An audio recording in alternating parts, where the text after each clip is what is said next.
мардуми тоҷики мо пеш аз ҳама гӯянд салом. мо низ бо эҳтиром аввал бигӯем ассалом. ба ҳамаи шумо саломатӣ хоҳам ҳастам. ҳар як давлати соҳиби истиқлол муқаддасоти худро дорад. парчам, нишон, забон ва ғайра.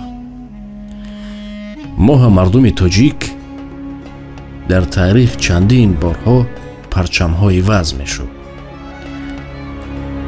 ёддоред филмҳои таърихӣ медидем, бо парчам мебаромаданд, меҷангида, яке парчамро мебардошт.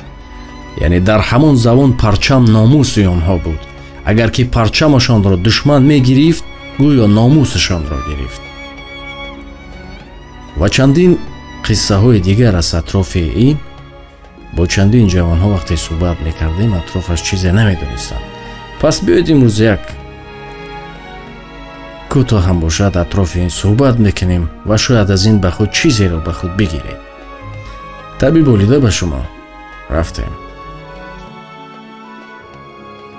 парчамро аз замонҳои қадим дар ҷангу муҳорибаҳо парчамбардорон пешопеш лашкар мебурданд ва ба дасти душман афтодани парчам нишони шикасту мағлубияти давлат ба ҳисоб мерафт.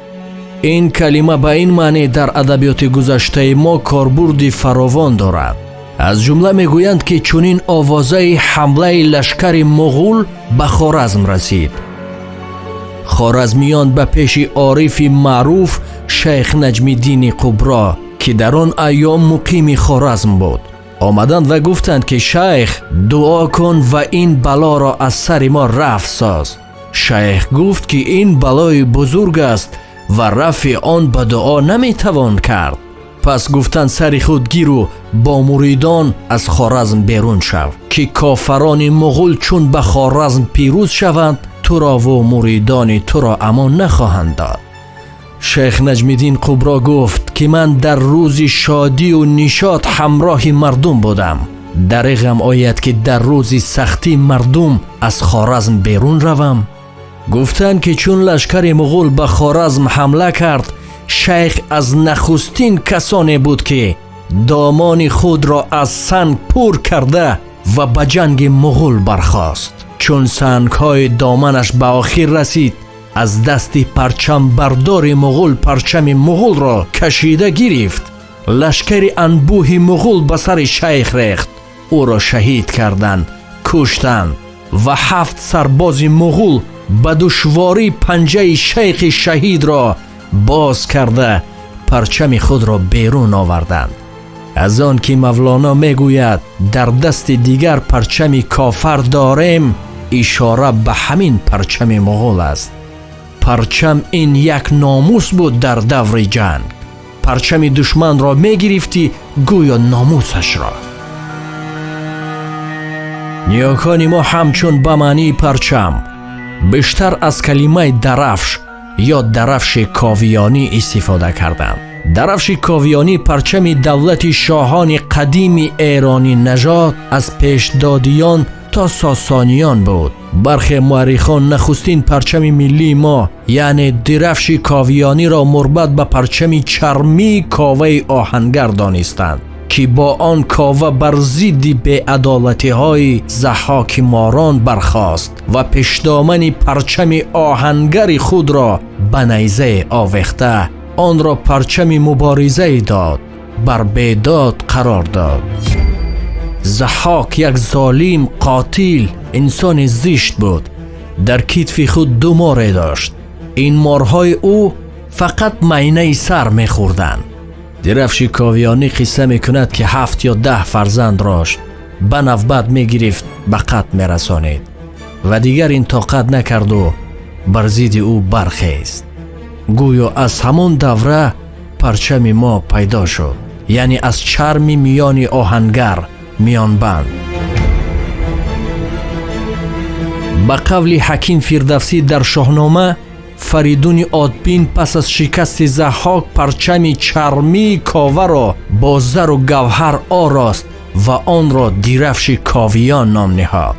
ба пиндори бархе забоншиносон ковиёнӣ ба номи коваи оҳангар мансуб набуда, балки ба калимаи ковӣ یعنی شاه علاقمندی دارد. در این صورت درفش کاویانی بیرق شاهی محسوب می شود.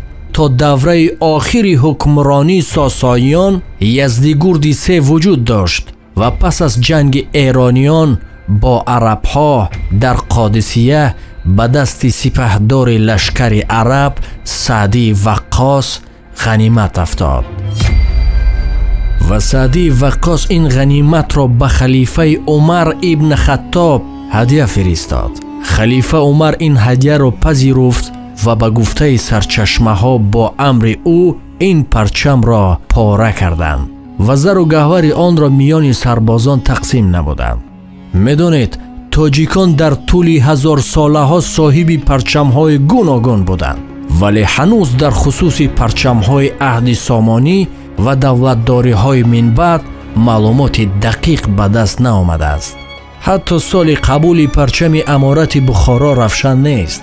پرچم امارت بخارا از دو رنگ بود: سبز و سرخ، ماه و ستاره و یک نوشتجات زرین عبارت بود و در کنار چپ آن روی خط سبز سلطان سایه الله در روی زمین است.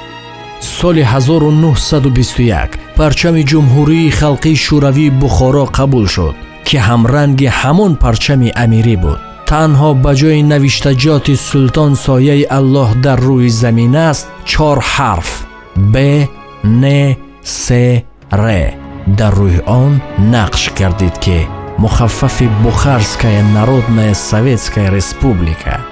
پس از 3 سال رنگ پرچم سرخ شد.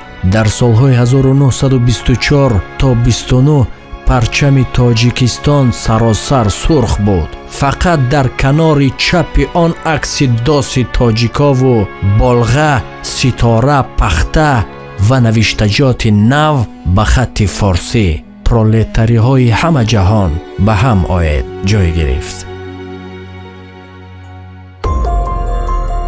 سال 1953 پرچم جمهوری شوروی سوسیالیستی تاجیکستان باز تغییر یافت. این دفعه ساختارش نسبتاً ساده بود. از بالا و پایان رنگ سرخ و در میان دو خط نسبتاً باریک سفید و سبز داشت. در گوشه چپ از بالا داس و بالغه و ستارچه جای خود را حفظ کردند. این پارچه تا سال 1992 ارز حقی کرد. پرچم نوی دولت تاجیکستانی صاحب استقلال 24 ماه نوامبر سال 1992 در اجلاسیه 16 شورای عالی جمهوری تاجیکستان قبول گردید. این پرچم با توجه و در زمینه پرچم‌های قدیم ملی از جمله درفش کاویانی آمده شده.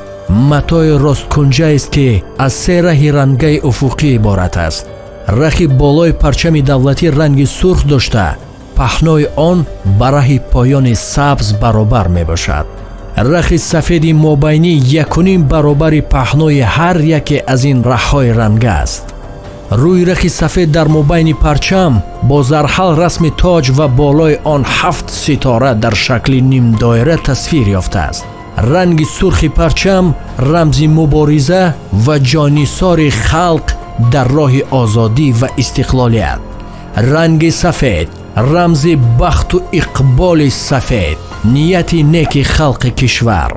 رنگ سبز پرچم رمز سعی و کوشش و زحمت و مهنت خلق که از آن کشور سرسبز و خرم می‌گردد. امروز پرچم دولت جمهوری تاجیکستان چون رمز این کشور صاحب استقلال در تاجیکستان و دیگر اقصای عالم پرافشانی می‌کند و به عالمیان از وجود دولت تاجیکستان مژده می‌دهد. خدا کند که سرود ملی این ملت به طور همیشه طنین انداز و پرچم دولت این دولت جاویدان پرافشان باشد. و بدانید هر یک دولت صاحب استقلال مقدسات خود را دارد و یکی از آنها این پرچم است. باقی خدا حافظ.